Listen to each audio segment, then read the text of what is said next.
उस सिलसिले में आज जो है वो बुनियादी मामलात के ऊपर मोहतरम कायद से जो है वो गाइडेंस ली है। मज़ीद 1-2 मीटिंग्स होंगी और फिर कायद मोहतरम की गाइडेंस के तहत जो है वो हम इंशाअल्लाह ताला अपनी इलेक्शन कैंपेन जो है वो शुरू करेंगे और उस इलेक्शन कैंपेन में जो है वो मियां नवाज शरीफ साहब ख़ुद भी शामिल होंगे। मरियम नवाज साहबा जो है वो नेक्स्ट वीक इंशाअल्लाह ताला वो पाकिस्तान जा रही है। किस तारीख को वापस जा रही है मरियम नवाज? मेरा ख्याल है कि नेक्स्ट वीक कोई 26-27 तक उनका प्रोग्राम बन रहा है। तो मियां साहब की वापसी के हवाले से भी बातचीत हुई है? मियां साहब की वापसी के हवाले से ये तो तय है कि मियां नवाज शरीफ साहब ने वापस जाना है और मियां नवाज शरीफ साहब इलेक्शन में पाकिस्तान मुस्लिम लीग नून की क़यादत करेंगे।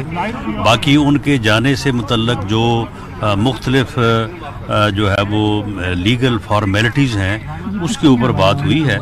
उसमें जो है वो फर्दर भी जो है वो डिस्कशन होगी और उसके मुताबिक जो है वो इंशाल्लाह फैसला होगा। साहब पंजाब में नाकामी का जिम्मेदार कौन है? देखें, पंजाब में नाकामी आप नहीं कह सकते। मामला ये है कि एक आदमी कह रहा था कि जी मैं असम्बली 26 नवंबर को उसने ऐलान किया कि मैं तोड़ दूंगा। उसके बाद फिर उसने कहा जी मैं 17 दिसंबर को तोड़ूंगा। उसके बाद उसने कहा जी अब मैं 23 को तोड़ूंगा। तो ये गवर्नर का जो है ये कॉन्स्टिट्यूशनल राइट और ज़िम्मेदारी थी कि वो उसे वोट ऑफ कॉन्फिडेंस का कहते। वोट ऑफ कॉन्फिडेंस में उनके पास 191 लोग थे, उनमें से 5 लोग जो है वो नहीं आए। जो कुछ 6-7 लोग थे उनको कुरान पाक में हलफ दे के उन्होंने जो है वो उनकी नाराज़गी दूर की है। तो ये उनकी कामयाबी या उनकी नाकामी है, इससे हमारा कोई तल्लुक़ नहीं है। ये उनकी पार्लिमानी पार्टी थी, उनके अपने लोग नाराज़ थे, उनमें से कुछ 6-7 उनके साथ जो है वो राज़ी हो गए, बाकी नहीं हुए। लेकिन आपने भी कहा कि हम नहीं होने देंगे। सारट साहब बड़े कॉन्फिडेंट थे, उन्होंने इवन ये कहा कि मेरा नाम भी बदल दीजिएगा। क्या इतने ओवर कॉन्फिडेंस होने की वजह क्या थी? और दूसरी जो आपकी मेन लीडरशिप नहीं थी पाकिस्तान, हमजा शहबाज साहब भी मौजूदा अमेरिका में, जाहिर बात है लोग फेस भी देखते हैं। मरियम नवाज साहिबा भी नहीं थी, नवाज शरीफ साहब भी नहीं थे, तो क्या इसका असर पड़ता है जब इंडिविजुअली कैंडिडेट साहब से? देखें, मामला ये है कि जहाँ तक फेस देखने वाली बात है तो हमारा फेस या हमारी क़यादत का फेस तो हमारे लोगों ने देखना है ना। हमारा वहाँ पे 179 का फिगर है और 179 का नंबर जो है वो सोमवार को भी पूरा था, मंगल को भी पूरा था और बुध को हमारे वो लोग जो हॉस्पिटल एडमिट थे वो भी वहाँ पे बिलाल बड़ाइश साहब जो पहले उन्होंने आपको वोट दिया था, वो दूसरी तरफ चले गए। बिलाल बड़ाइश साहब जो है वो क्योंकि इंडिपेंडेंट थे, उनका अपने भाई खालिद बड़ाइश जो MNA है हमारे, उनके साथ झगड़ा है और उसकी बुनियाद के ऊपर जो है वो, क्योंकि वो दोनों अब इकट्ठे नहीं चल सकते। बाकी जहाँ तक इस बात का तल्लुक़ है कि उनके लोग जो उनसे नाराज़ थे, उनके लोग उनसे नाराज़ थे, इस वजह से नाराज़ थे कि आप असम्बली ना तोड़ें। वो 12-13 लोग थे, उनमें से 5 लोग जो है वो नाराज़ रहे हैं और उनमें से बाकी लोग जो है वो उन्होंने उनको कुरान पाक पे हलफ दे के राज़ी किया। लेकिन इससे क्या ये ज़ाहिर नहीं हुआ कि वो जो बेहुदा इल्ज़ाम तराशी करते थे कि जी उनको ख़रीदा गया है, हमारे ऊपर इल्ज़ाम लगाते थे या वो कहते थे जी पॉलिटिकल इंजीनियरिंग हो रही है, ऐसा कुछ भी नहीं हो रहा था। क्या नवाज शरीफ की पाकिस्तान में बात जरूरी है आपका इलेक्शन जीतने के लिए? क्या आप समझते हैं कि उनके बगैर आपकी पार्टी पंजाब असेंबली का इलेक्शन हो या वफाकी नहीं जीत पाएगी? बड़ा मुश्किल हो जाएगा। देखें, मियां नवाज शरीफ साहब जो कि पार्टी के कायद हैं, वोट उनका है, सपोर्ट उनकी है, उनकी वापसी बिल्कुल ज़रूरी है। उनसे यही जो है वो पहले भी पार्टी की तरफ से भी अर्ज़ किया गया है, आज भी यही बात हुई है और मियां नवाज शरीफ साहब वो तैयार हैं। वो उनका भी दिल यही है कि जितनी जल्द हो सके वो अपने लोगों में अपने मुल्क में। गैर जमहूरी क़ुव्वतों का तय पाकिस्तान की हिस्ट्री में आज तक कभी भी इलेक्शन हुए हैं तो उनका किरदार हमेशा वाज़ह है। क्या आपका क्या ख्याल है पंजाब और KP में या जो आगे इलेक्शन होंगे क्या उसमें वो न्यूट्रल रहेंगे? देखें, ये कमिटमेंट जो है वो अदारे की तरफ से पब्लिक एट लार्ज लेवल के ऊपर जो है वो पब्लिकली हुई है। पब्लिकली जो है वो DGI-SPR ने और DGI ने बैठ के ये कमिटमेंट की है कि उनका किरदार जो है वो एपॉलिटिकल होगा। तो ये उसके ऊपर यकीन किया जाना चाहिए और वो उनको जो है वो आइन के मुताबिक अपना किरदार अदा करना चाहिए। मरियम नवाज ने ये फैसला किया है कि 10 अफराद की गिरफ्तारी की खबरें आ रही है जिनमें इमरान खान और शेख रशीद भी शामिल है।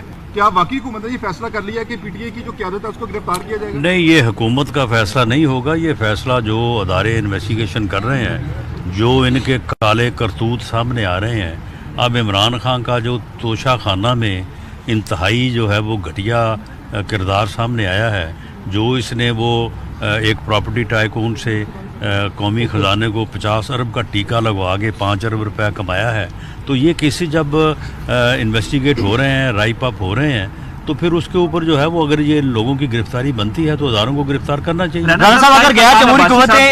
एक सेकंड यार, शाहिद खान अब्बासी साहब के हवाले से खबरें हैं, क्योंकि इख्तलाफात हैं उनके, आप इस हवाले से क्या कहेंगे? क्या कोई इख्तलाफात नहीं है, बिल्कुल वो शाहिद खान अब्बासी साहब पूरी तरह से कमिटेड है और पार्टी के साहब अगर गैर जमहूरी क़ुव्वतें ये पॉलिटिकल हो गई हैं तो शाहिद असलम को एफआईए ने क्यों गिरफ्तार किया? और आपकी जब हुकूमत अपोजिशन में थी तो आप यही कहते थे कि जी पीटीआई के अंदर साफियों के साथ ये होता है, सिर्फ बाजवा साहब के एसेट लीक करने पर शाहिद असलम को गिरफ्तार किया गया, तो आप कह रहे हैं गैर जमहूरी क़ुव्वतें। सुन लें, शाहिद असलम साहब जो एक यानी प्रोहिबिटेड डेटा जो है वो लीक हुआ, वो FBI के जो लोग पकड़े गए, उन लोगों ने बयान दिया ड्यूरिंग इन्वेस्टिगेशन कि उन्होंने ये डेटा जो है वो शाहिद असलम साहब को बेचा है।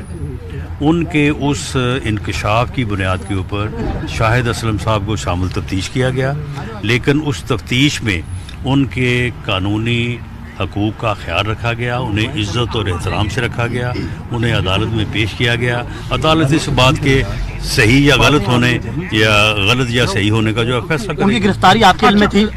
देखें, मेरे इल्म में थी, लेकिन मामला यह है कि मैंने इस बात को इंश्योर किया कि ड्यूरिंग कस्टडी उनके साथ जो है वो उनके हैसियत और मर्तबे के मुताबिक जो है कानून के मुताबिक सलूक हो और वो केस जो है वो मेरिट के ऊपर। राणा साहब, इस वक्त ये कहा जा रहा है कि पंजाब हाई कोर्ट से रिलीफ मिल रहा है तहरीक इंसाफ को, और जो पहले किरदार साकिब निसार साहब अदा करते रहे हैं, कुछ जजेस के बारे में ये कहा जा रहा है कि उनको मुसलसल रिलीफ दिया जा रहा है, और एक जो सूबाई वजीर थे पंजाब के, उनके रिश्तेदार भी मौजूद हैं। क्या आप समझते हैं कि इस सारी सूरत हाल में सहूलतकार अभी भी हैं इमरान खान के, जो और एक इदारा अभी भी न्यूट्रल नहीं हुआ? आपकी बात जो है वो दुरुस्त है, लेकिन मैं मोअज़्ज़ज़ जजेस साहब के हवाले से जो है वो स्पेसिफिक बात तो नहीं करूँगा, लेकिन हम उन्हें चाहिए, मैं समझता हूँ कि मुअज़्ज़ज़ अदलिया को भी कि इस किस्म की होने वाले जो तहफ़्फ़ुज़ात हैं उनके ऊपर जो है वो तवज्जो दें और इनको दूर किया जाए। नवाज साहिबा सूबाई असेंबली के जो इंतखाबात हो रहे हैं उसमें हिस्सा लेंगी?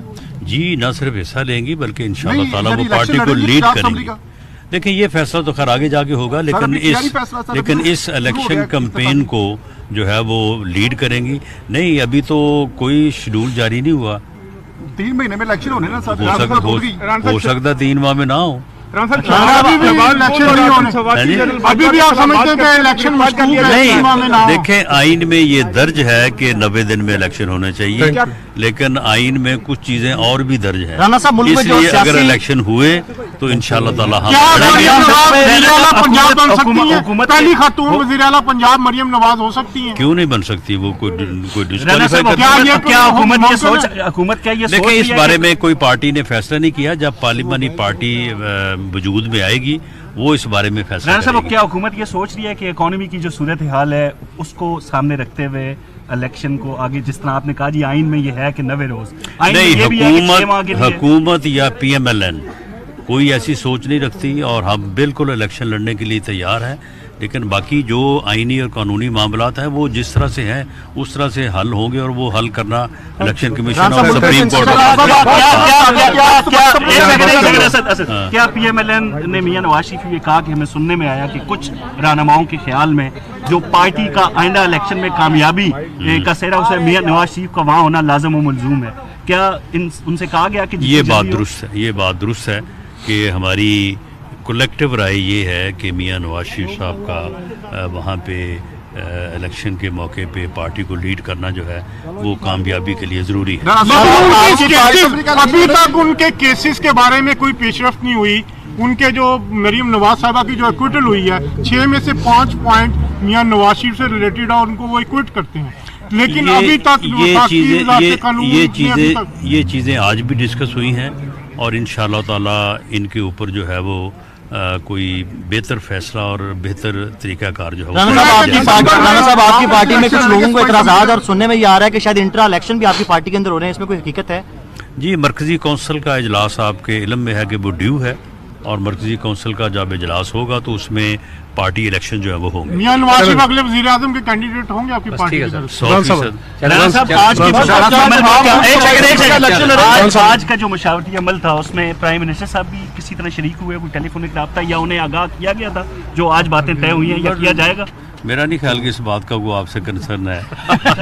इमरान खान की जो नाअहली का केस, जो ये केस इमरान खान का आया हुआ है, आपका क्या ख्याल, इसका फैसला इलेक्शन से पहले आ जाएगा और क्या वो नाअहल होंगे? आना चाहिए, और इस किस्म के यानी इस फितने को वोट की ताकत से पाकिस्तान की सियासत से माइनस करना चाहिए। एक और अहम चीज जी, वो केस जो है वो 2+2=4 है, उसमें तो राणा साहब उनकी एक नाजायज बेटी की बात की जाती है, इमरान खान साहब की, जो अदालत में भी मामला है, टेरियन वाइट, जिनकी गाइड जो है, जो पैटर्न थी वो जमाइमा साहिबा थी, उनके डॉक्यूमेंट भी आए। क्या आप समझते हैं कि इस्लामी जमहूरिया पाकिस्तान के आर्टिकल 62 के तहत इसमें वो नाहल हो सकती हैं? जी 100% हो सकते हैं। तो आपको इसके बारे में मूव करेंगे क्योंकि जी, इस बारे में केस ऑलरेडी अदालत में है। अभी जब इलेक्शन लड़ेंगे अपने आप सूबाई असेंबली का इलेक्शन लड़ेंगे? ये जब वक्त आएगा तो पार्टी जो फैसला करेगी उसके मुताबिक। राणा साहब अभी जब दोबारा इलेक्शन होंगे 33 सीटों पे 35 पे वो इलेक्शन लड़ने जा रहे हैं, इमरान खान साहब कह रहे हैं कि आप उनके कागजात नामजदगी इस बुनियाद पर चैलेंज करेंगे उनके उस टेरियन वाइट के हवाले से? बिल्कुल चैलेंज करेंगे। बहुत शुक्रिया जी, thank you thank you Rana साहब, थैंक यू। अजहर भाई वापस चलेंगे।